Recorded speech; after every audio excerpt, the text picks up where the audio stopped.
Evangelio de Marcos, en el capítulo 1, versículos 29 al versículo 31. Evangelio de Marcos, capítulo 1, versículo 29 al versículo 31. Téngalo allí, abiertico, o si tiene Biblia electrónica, desbloqueado. Desbloquee su Biblia, Marcos capítulo 1, versículos 29 al versículo 31. Marcos capítulo 1, versículo 29 al 31. Ahí hay un título, ¿cierto? Sí. Jesús sana. A la suegra de Pedro. El Evangelio de Marcos es uno de los evangelios más cortos y se cree que es uno de los primeros evangelios que se escribió, y se le atribuye su escritura a Marcos, de quien toma título el Evangelio. Marcos, también conocido como Juan Marcos. Según el Evangelio, él era un pelado, era un muchacho, un poquito así como impulsivo y demás, casi similar a Pedro.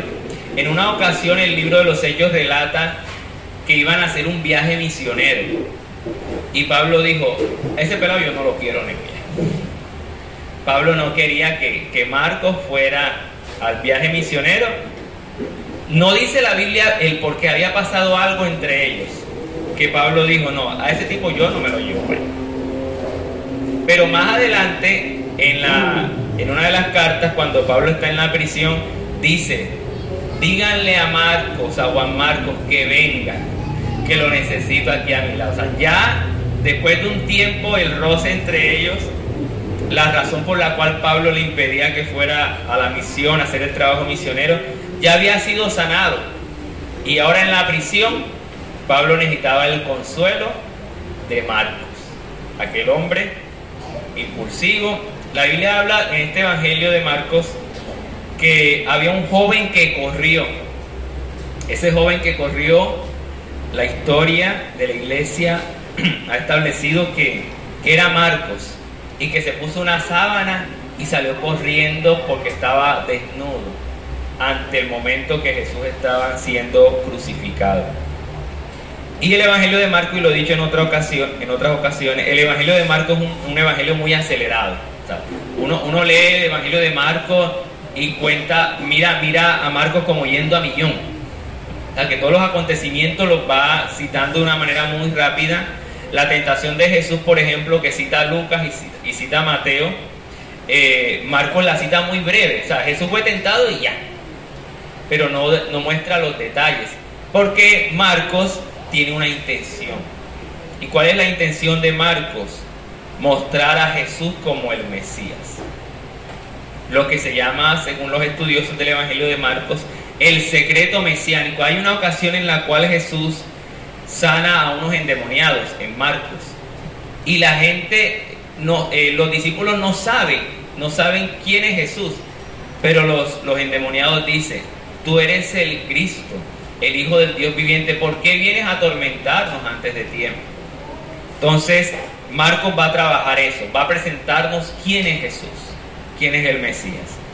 El Evangelio de Marcos inicia, mire conmigo el versículo 1 y 2 del capítulo 1. Dice: principio del Evangelio de Jesucristo, Hijo de Dios, como está escrito en Isaías el profeta: he aquí yo envío mi mensajero. Marcos inicia entonces presentándonos un mensajero, y ese mensajero, ¿quién es? Versículo 4: bautizaba a Juan en el desierto y predicaba, y sigue diciendo otras cosas.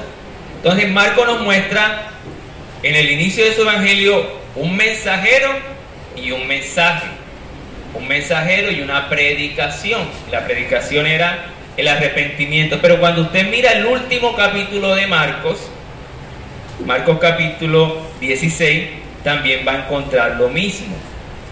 Va a encontrar ya ahora no un mensajero, sino unos mensajeros y un mensaje. Capítulo 16, versículo 15 dice: y les dijo: id por todo el mundo y predicad el evangelio. ¿Qué está haciendo Jesús? Enviando ahora unos mensajeros. Versículo 20, el último versículo del capítulo 16: Y ellos saliendo, ¿qué hacían? Predicaban ¿dónde? En todas partes. ¿Y qué hacía Dios? Ayudándoles el Señor y confirmando la palabra con las señales que les seguían. Entonces, inicia Marcos con un mensajero y una predicación, y termina el Evangelio de Marcos con varios mensajeros y una misma predicación. Y una predicación ahora acompañada ¿de qué? De señales y milagros. Y una predicación que no solo se hacía en las cuatro paredes, sino que dice que predicaban ¿dónde? En todas partes. Muy bueno predicar aquí, magnífico, y lo seguiremos haciendo, pero la tarea continúa allá afuera. Predicar aquí adentro y predicar también afuera. Entonces ese es el contexto de Marcos: mensajeros y predicación. Es lo que él anhela, que haya mensajeros que prediquen el Evangelio, el mensaje del Señor. Y esa palabra predicación usted la va a encontrar en muchos textos de este Evangelio. También el Evangelio de Marcos nos muestra a un Jesús que frecuentaba la sinagoga, el lugar de reunión. Es decir, Jesús tenía como costumbre reunirse en la sinagoga. Los judíos tenían varios centros satélites que le llamaban sinagoga, donde el más cercano al barrio El Milagroso, ahí se congregaban. Pero tenían un templo mayor donde se congregaban en diversas fiestas, pero siempre, por lo menos en los días de reposo, los sábados, se congregaban en las sinagogas, en los grupos pequeños que había en los sectores de esta nación. Pero en la sinagoga Jesús entraba en muchas ocasiones para confrontar y para discutir, en el buen sentido de la palabra, con los líderes de la sinagoga. ¿Por qué? Porque entre otras cosas hablaban mucho de Dios, pero actuaban completamente diferente a lo que hablaban. Y el versículo 21, por ejemplo, capítulo 1, vaya ya ir entrando en el relato, mire lo que dice el versículo 21 del capítulo 1. Y entraron en Capernaum, y los días de reposo, entrando en la sinagoga, enseñaban. ¿Y qué pasaba? Y se admiraban de su doctrina, porque les enseñaba como quien tiene autoridad y no como los escribas. ¿Qué puede usted definir como predicar con autoridad? Predicar así, con la voz gruesa, predicar así enmarcado. Miren, no hay mejor autoridad en la predicación de la palabra que lo que usted predica, usted lo está aplicando. Porque yo puedo predicar aquí y mi esposa, sé que no lo va a hacer, pero puede hacerme así. Entonces, ¿qué está diciendo? Sí, ojalá él lo hiciera en la casa. Porque mi mayor autoridad, su mayor autoridad, es que usted y yo cumplamos lo que estamos predicando. Por eso dice que Jesús predicaba no como los escribas. ¿Quién eran los escribas? Aquellos estudiosos de la palabra del Señor que sabían mucho, pero hacían poco. Jesús tiene que confrontarlos en una ocasión y decirle a los discípulos: miren, hagan todo lo que ellos dicen, porque lo que están diciendo es palabra de Dios, pero no hagan nada de lo que ellos hacen, porque dicen y no hacen. No había ese vínculo entre lo que ellos decían y lo que ellos realizaban, sino que hablaban muy bien, pero andaban muy mal. Dios nos libre. Dios nos libre de que hablemos como ángeles y andemos como demonios. Suena raro, feo, maluco. Pero Dios nos libre de que de nuestra boca salgan muy buenas palabras, pero que nuestras acciones sean completamente contrarias a eso. Hay que cuidarnos. Bien, el texto que citaba Rosa en el tiempo de las ofrendas, Jesús que estaba viendo el corazón. Jesús no se apantalló por las wow, qué montón de monedas suenan, como decía Rosa, qué montón de monedas suenan en la alfolí, en el lugar de la ofrenda. No, Jesús estaba interesado en la actitud del corazón de esta mujer viuda. No le apantallaba ni impresionaba lo mucho que daba. Usted y yo, y me incluyo, usted y yo podemos hablar muy bien, pero nuestro discurso, nuestra predicación debe estar acompañada de acciones. ¿Amén? Se admiraban de su doctrina porque les enseñaba como quien tiene autoridad. La autoridad no necesariamente es alzar la voz, es regañar a alguien, es simplemente que lo que usted está hablando, usted también lo viva. Versículo 23, pero había, y me llama la atención este detalle, yo creo que hay un sarcasmo, una burla de parte de Marcos, dice, pero había en la sinagoga de ellos. Se supone que las sinagogas, las iglesias, los lugares de reunión son ¿de quién? De Dios. Pero por alguna circunstancia Marcos plantea de que pareciera que ya esa sinagoga estaba perdiendo el sentido verdadero. Y era buscar a Dios y dice, esta es la sinagoga de ellos. Es decir, ellos hacen aquí los que le venga en gana. Ellos son los dueños, amo y señor de este lugar de reunión. Pero había en la sinagoga de ellos un hombre con un espíritu inmundo que daba voces y comienza a decir ciertas cosas, y Jesús en la sinagoga de ellos hizo lo que ellos nunca habían podido hacer, y era dar libertad a este hombre. Es decir, que en nuestros lugares de reuniones debe ocurrir algo, porque no son nuestros, son de quién, del Señor. El lugar de reunión donde nos congregamos, el templo, la iglesia, el auditorio, como bien le llamemos, es un lugar donde venimos a glorificar el nombre del Señor. Y algo debe suceder porque el Señor está allí en medio. Dios puede sanar, libertar, dar palabra de guía para una persona. Algo debe suceder, pero en la sinagoga de ellos no estaba sucediendo nada. Por eso los que están viendo la enseñanza de Jesús se admiran, como que diciendo, oye, hemos venido aquí a esta sinagoga día tras día y nada ha pasado, pero empezó a venir Jesús y las cosas empezaron a cambiar. Porque cuando Él está, todo cambia, ¿cierto? Y el versículo 27 termina diciendo, y todos se asombraron de tal manera que discutían entre sí diciendo, ¿qué es esto?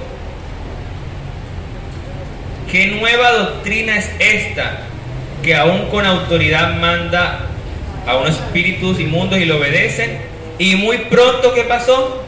Se difundió su fama por toda la provincia alrededor de ellos. Usted vio la pregunta que está ahí en el versículo 27. ¿Cuál es la pregunta que está en el versículo 27? La primera. ¿Qué es esto? Subraye eso en su Biblia. Cuando el judío escuchaba esta frase, ¿qué es esto? ¿Sabe usted qué recordaba? No sabe. La Biblia habla en el Antiguo Testamento de algo que se llamaba maná. Y el maná significaba ¿qué es esto? Y eso es lo que están diciendo esta gente. O sea, este maná, este nuevo alimento, ¿qué es esto? Esa es la definición de maná. ¿Qué es esto? Porque era algo desconocido para el pueblo de Israel en aquel entonces, y es desconocido para este pueblo en el momento que Jesús entra en la sinagoga. ¿Qué es eso que Él está haciendo? ¿Qué es esto? ¿Qué es esta nueva doctrina?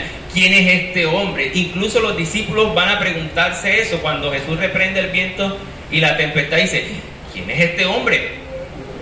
Y estaban caminando con Él.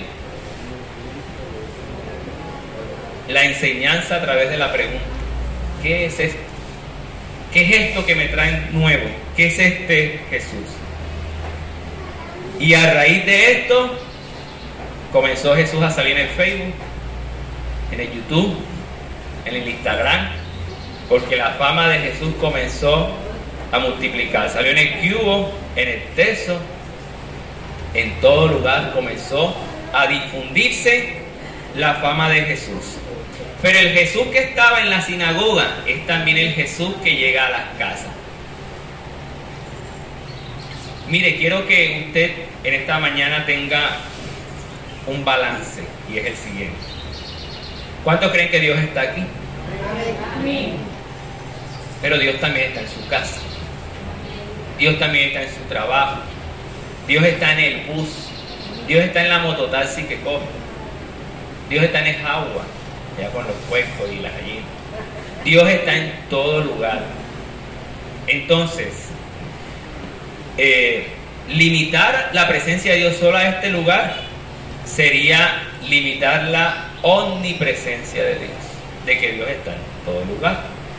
Pero menospreciar la presencia de Dios en este lugar también sería un gravísimo error. ¿Qué quiero decir con esto? Dios está aquí de la misma manera que puede estar con usted en su casa. Dios está aquí de la misma manera que puede estar con usted en el bus.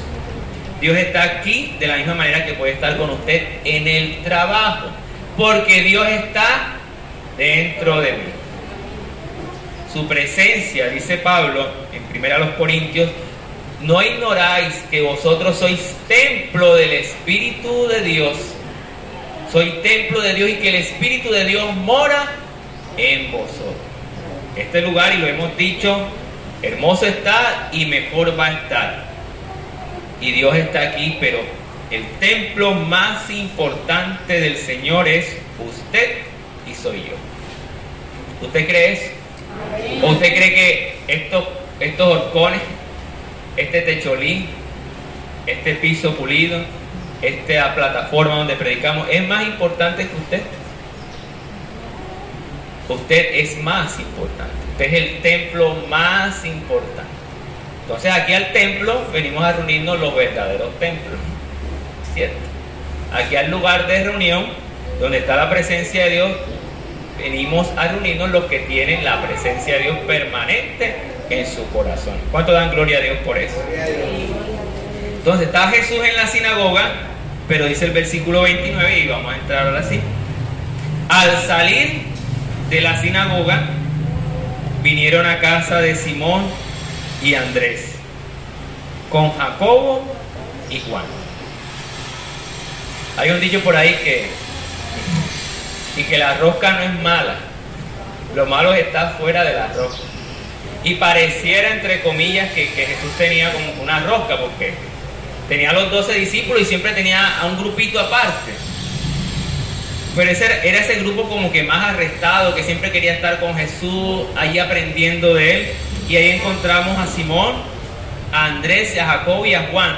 Entre ellos están aquellos que Jesús lleva al monte también, y el rostro de Jesús cambia. Y Pedro, Jacobo y Juan quieren quedarse allí y decir: Señor, esto es tan glorioso que no vale la pena bajar de este monte. Vamos a hacer aquí unas enramadas y vamos a quedarnos.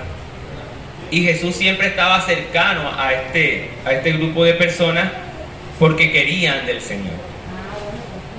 Al salir de la sinagoga, vino Jesús ¿a dónde? A una casa. Vino a un hogar.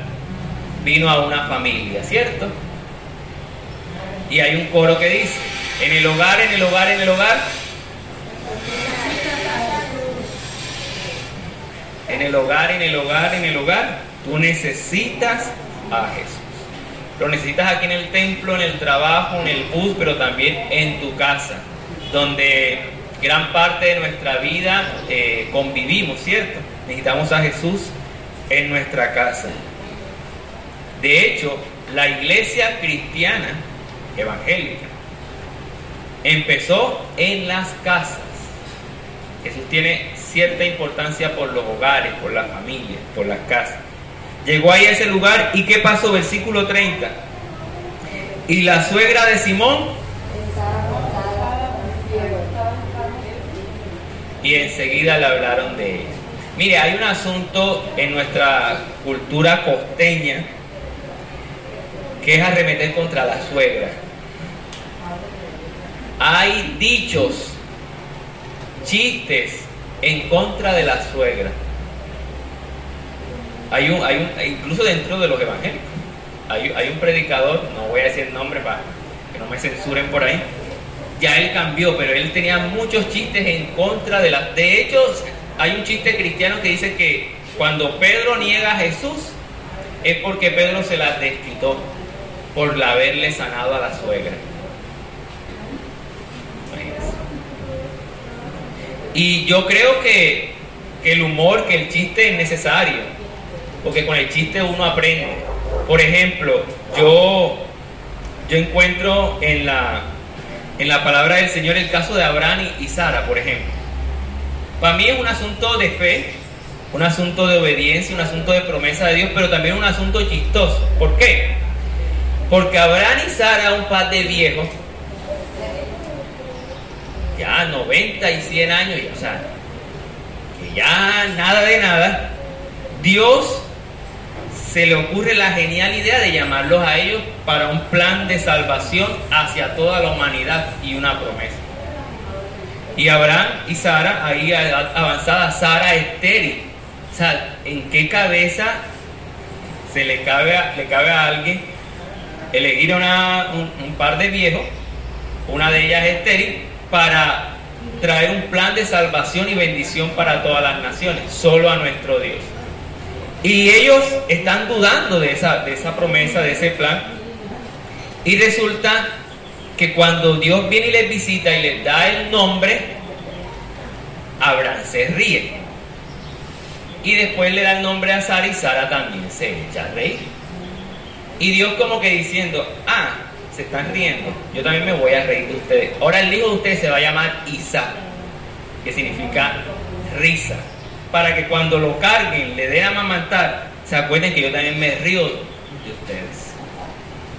También es un chiste de parte de Dios hacia Abraham y Sara. O sea, ustedes están riendo que creen que yo no voy a cumplir mi promesa. Ahora se va a llamar risa, para que cada vez que lo llamen Isaac, salga una sonrisa de sus labios, sabiendo y entendiendo que Dios cumple sus promesas. Hay un caso también en los libros históricos donde está el arca del pacto, un cofre que simbolizaba la presencia de Dios, y hay una nación enemiga que se lo roba. Se roba el arca de la presencia de Dios, y el pueblo de Israel está con la cabeza, con las manos en la cabeza, preocupado porque la presencia de Dios se fue, y lo meten en un templo pagano. Y hay un Dios allí. Y al día siguiente lo meten un día, y al día siguiente encuentran al ídolo, a la estatua, postrada ante el arca. Y los seguidores de este Dios dicen, no vamos a tocar esto, no sabemos qué ha pasado. Día siguiente, dejan eso así, al día siguiente encuentran al Dios pagano con los brazos mochos y las piernas mochas, allí postrado delante. Y ellos, ¿qué hacen? Cogen el arca y se la entregan al pueblo de Israel. Y dicen, cojan su aparato, cojan su presencia y llévensela, porque este Dios es peligroso. Dios burlándose de ese Dios falso, de ese ídolo que se encontraba allí postrado ante la presencia, ante el arca, y luego lo encuentran mutilado. Yo creo que la Biblia está llena de humor, pero el humor nos debe llevar a reflexionar. Pero hay un humor que no es sano. Yo no puedo, tomando a la suegra de Pedro, yo no puedo hacer chistes de mal color contra mi suegra, porque gracias a mi suegra tengo a Esther.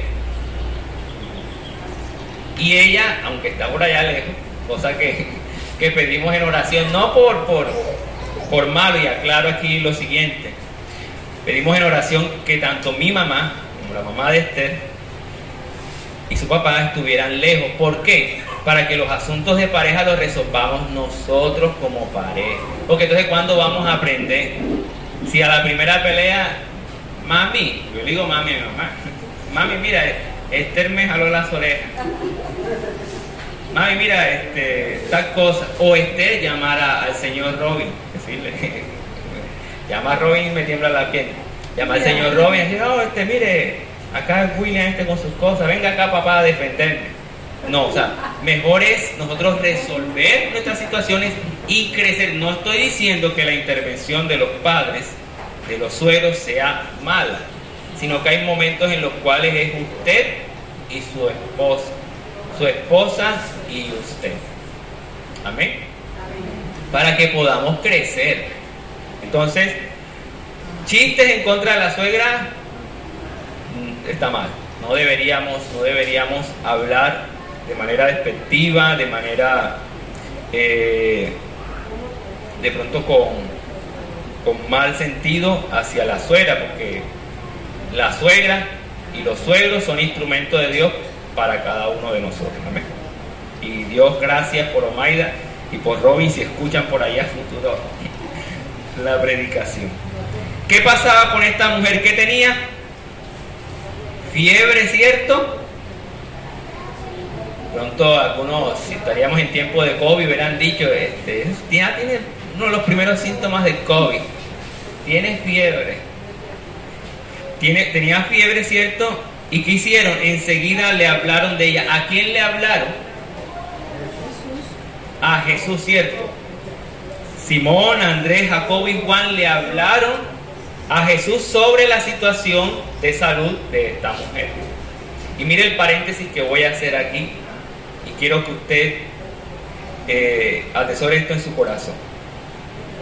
No podemos esperar que todo nos lo revele el Espíritu Santo.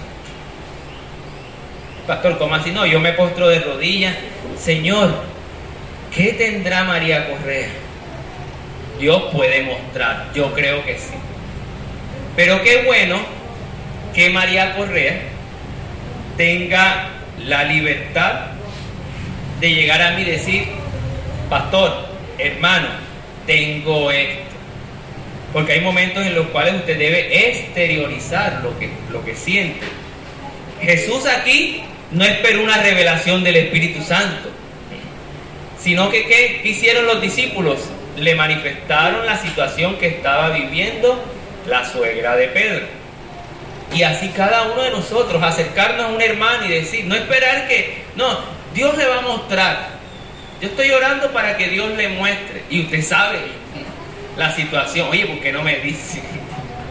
Y nos evitamos tanta espera. Dígame qué es lo que siente en su corazón. No espere que Dios me muestre, o no espere que Dios le muestre a un hermano, y vamos a resolver la situación en caliente. Así como la fiebre de la suegra de Pedro. Entonces, a veces queremos espiritualizar mucho todo. No, que Dios me revele tal cosa, que Dios me muestre tal cosa, que Dios le muestre a fulano, que Dios le muestre a los líderes, que Dios le muestre al pastor, cuando nosotros podemos expresar la situación que está viviendo X o Y persona. Y el Espíritu Santo va a actuar dentro de esa sinceridad y expresión que hacemos de algún problema, de alguna dificultad. Los discípulos, Simón, Andrés, Jacobo y Juan, fueron instrumentos de Dios para revelarle humanamente a Jesús la situación de la suegra de Pedro. Así que cuando usted tenga una situación difícil, o su vecino, o su amigo, ¿qué va a hacer usted? Voy a orar para que Dios le revele al pastor y me llame a las 3:30 de la tarde. No. Eche la llamadita. Pastor, la situación está así. Hermano Miguel, está la cosa así. Hermana Maremi, hermana Judith, está esto así. Exterioriza la situación. Dios va a revelar. Yo creo que sí. Dios no se le han acabado los poderes. Él todavía sigue revelando. Pero hay cosas que no necesitan de revelación, sino simplemente una cercanía, un diálogo para expresar la situación. ¿Y cuánta gente, quizás como la suegra de Pedro, está en situaciones difíciles? Y nosotros solamente nos hemos dedicado a orar y no nos hemos dedicado a expresar la situación de esa persona para acompañarle en su dolor. Le acompañamos en oración, sí, pero debemos también acompañarle de manera muy cercana. El versículo 31, y ya es el versículo final, muestra algo que a mí me tocó mucho. Versículo 31 dice: entonces él se acercó, la tomó de la mano y la levantó. 3 cosas. ¿Cuáles son esas 3 cosas? Se acercó, la tomó de la mano y la levantó, ¿cierto? 3 cositas, hermano, que la pandemia nos ha vacunado en contra de esto. Porque ¿qué se estableció con la pandemia? El distanciamiento social. Ya no me puedo acercar a Maribel porque Maribel es sospechosa de COVID, aunque ni siquiera haya estornudado. Ya no la puedo tomar de la mano porque a través de la mano se transmite COVID-19. Y mucho menos cogerla y levantarla porque va a quedar cerquita de mí. Imagínense si estornuda. La pandemia, en este sentido, nos ha hecho menos humanos. Porque nos ha querido buscar la manera de distanciarnos. La muestra está aquí, mis hermanos. Las sillas las tenemos distanciadas. Un poquito, pero las tenemos distanciadas. ¿Por qué? Porque las políticas de salud establecieron que había que estar las sillas distantes a 1 metro. Ahora ya hay menos de 1 metro. Ya no se puede dar la mano. Entonces tenía que conectar. Imagínense, teníamos esa moda desde el inicio. Y viene uno y decían, no estornude así, estornude así. Oye, estornuda así y doy el saludo así. Ahí que va. La salud, el sistema de salud y las políticas en favor de la salud y el bienestar de Colombia se volvieron locas, no sabían qué plantear. Pero en medio de todas esas cosas nos impidieron acercarnos. Inclusive muchos fallecieron dentro de la pandemia y no podían ni siquiera irlos a enterrar. No podían hacer su duelo con ese ser querido. Se nos imposibilitó el acercarnos a otros. Y todavía siguen esas restricciones. Pero Jesús, ¿qué hizo? Se acercó. ¿Qué hubieran dicho de Jesús en este tiempo? Oh Jesús, esa mujer tiene la fiebre en 40. El que tenga la fiebre en 40 es principio de COVID. Ojo que te lo pega Jesús. Jesús se acercó. Jesús le toma la mano a esta mujer y la levanta. ¿Por qué? Porque ella estaba acostada, postrada, con fiebre. Miren, mis hermanos, hay gente allá afuera que necesita de usted y de mí que nos acerquemos. Una compañía. Estar allí con esa persona, quizás en silencio, pero cerca de esa persona. Hay personas que inclusive un solo apretón de mano, un abrazo, va a transmitir a esa persona seguridad y paz. ¿Cuántas personas en su niñez sus padres no le dieron ni siquiera un abrazo? Y llega a la iglesia con ese temor, con ese sentimiento en su corazón, y llega a la iglesia como un ente sanador. A través de un abrazo, expresarle a esa mujer, a ese hombre, el amor que nunca le expresaron a través de un abrazo en su niñez. Así que Jesús no solo hace bienes, obras milagrosas en el templo, en el lugar de reunión, sino que es capaz de meterse en el rancho, en la casa, y ahí en la casa, en lo habitual, en lo normal de la vida, también seguir obrando. Y Dios quiere eso con usted y conmigo, obrar con usted aquí en este lugar, a través de la palabra, a través de la adoración, pero también quiere obrar con usted en su vida, en su casa, en su familia. Amén. Y si hay alguna situación como la de la suegra de Pedro, enfermedad, una calamidad, alguna dificultad, Él está dispuesto a acercarse a nosotros, a tomarnos de la mano y a levantarnos. Fue lo que sucedió con Moisés cuando el pueblo estaba luchando contra aquellos enemigos. Dice que los brazos de él estaban caídos, y llegó Aarón y Hur y le levantaron las manos. El profeta Isaías dice: levanten las manos de aquellos que están caídos. Pero no solo se queda esto allí, sino que hay un resultado después de esto, ¿cierto? Versículo 31 al final. E inmediatamente le dejó, fue sana, ¿cierto? Pero ¿qué hacía esta mujer? Y ella le servía. Y hago otro paréntesis aquí. El trabajo doméstico no es deshonra. Esta mujer estaba con fiebre, fue sanada y empezó a atender a estos hombres. No por una cultura patriarcal, porque el deseo de Dios es que cada uno de nosotros, en la espera que estemos, seamos servidores. Y la manera de servir de esta suegra de Pedro, sin nombre, era sirviéndole a los discípulos, sirviéndole a aquellos que estaban allí. Y miren, yo soy el pastor, están los hermanos acá que son servidores, hay la hermana que es líder de ministerio infantil y todos los cargos que hay en la iglesia, pero cada uno de ellos son funciones de servicio. No son funciones para oprimir y maltratar al otro, son funciones de servicio. Siempre lo he dicho y lo diré hasta los últimos de mis días. El trabajo del predicador, del que enseña la palabra, es como el del cocinero. Encerrarse tras bambalinas en la cocina, preparar la comida para que Esther se la coma, para que Judy se la coma, para que Mélida, para que Miguel, para que las visitas que hoy está aquí se encierra uno a preparar y le entrega. ¿En favor de quién trabajan los pastores, los predicadores? En favor de la gente, preparando un alimento para que ellos salgan de aquí, de este lugar, nutridos, fortalecidos, llenos de la palabra del Señor y puedan compartirle a otros.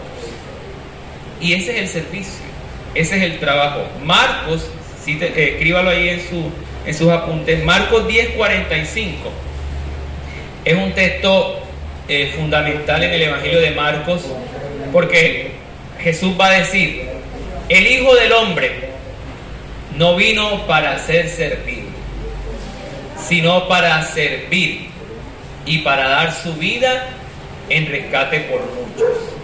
Marcos 10:45.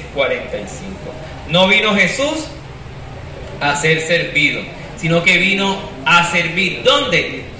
En la sinagoga, en las casas, en el mar, en el cultivo, en la montaña, en el valle, en todo lugar vino Jesús a servir. En la calle, en todo lugar. ¿Cuál debe ser la actitud de la iglesia? Una actitud de servicio. Esta mujer no empieza a servir a Jesús por una manda. Ay, Jesús, si me sana, yo te prometo que tal cosa. Ella lo empieza a hacer como un acto voluntario. Y cada vez que Dios hace cosas en nuestra vida, debe ser un acto voluntario el servirle.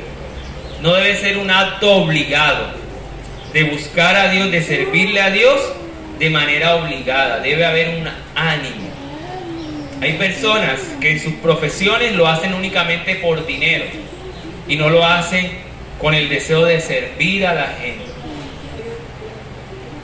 Y hay personas que por mucha profesión, yo recuerdo con Dana fue un asunto trágico cuando el nacimiento de Dana, porque a mí me tocó quedarme allá en el hospital, que la pastora estaba en su proceso de dilatación clínica, así que, y resulta que ya estaba en no sé cuántos grados y después de la noche a la mañana justo se le bajó, pero ya estaba perdiendo líquido. Entonces yo dormí en una rampa donde subían las ambulancias. Allí dormí, yo me puse unos motetes que llevamos, me lo puse, y la gente, yo fui el centro de atención de ese hospital en ese entonces.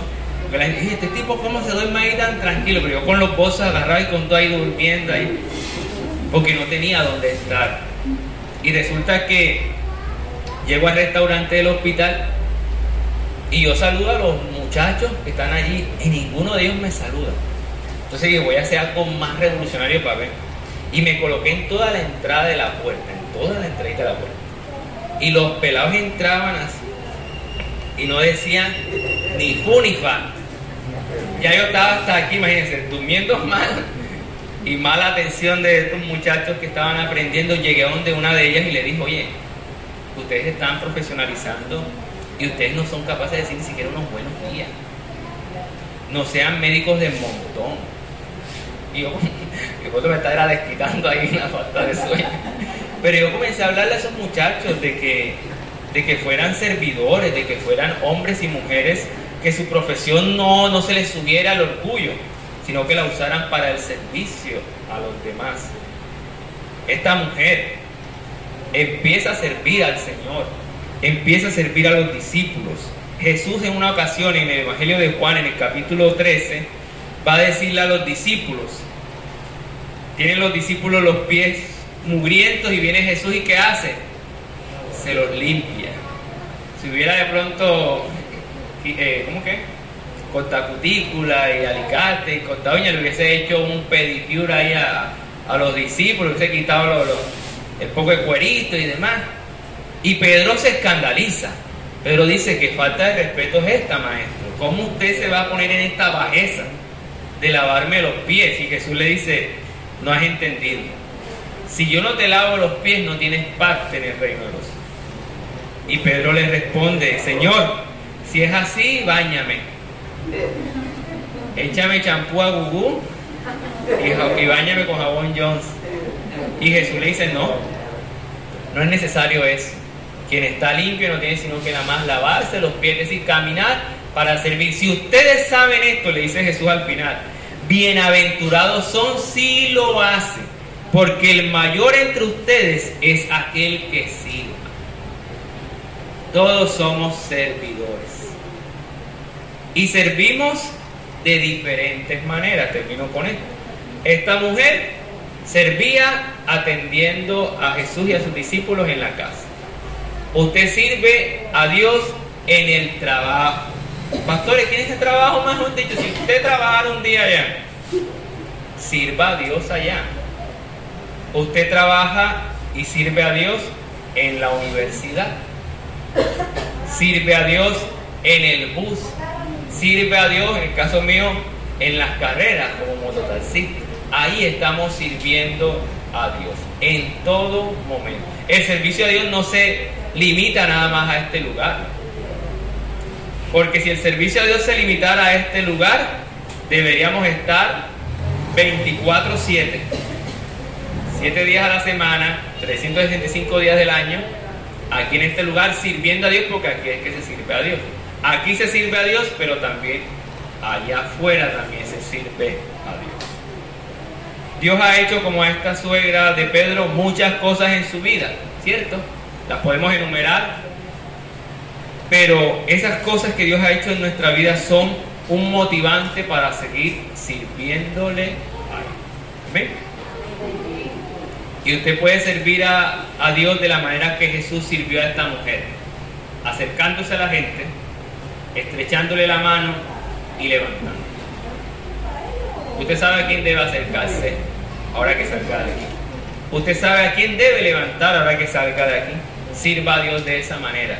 Y un servicio en oculto, que tu Padre que te ve en secreto te va a recompensar en público. Veremos ese servicio suyo ahí en privado, allí de rodillas en el cuarto, allí clamando en este lugar. Lo veremos públicamente, porque le estamos sirviendo al Señor de señores. Y Él está mirando tu trabajo y mi trabajo, y ha de bendecir tu obra y mi obra, y va a respaldar la obra que tú y yo hacemos, así como la respaldó la de los discípulos en Marcos capítulo 16. Cuando predicaban, las señales seguían. Hay señales que le seguirán a usted y a mí por causa del servicio atento en la obra del Señor. ¿Dónde vamos a servir a Dios? En todo lugar. En todo lugar. Colóquese en pie y demos gracias al Señor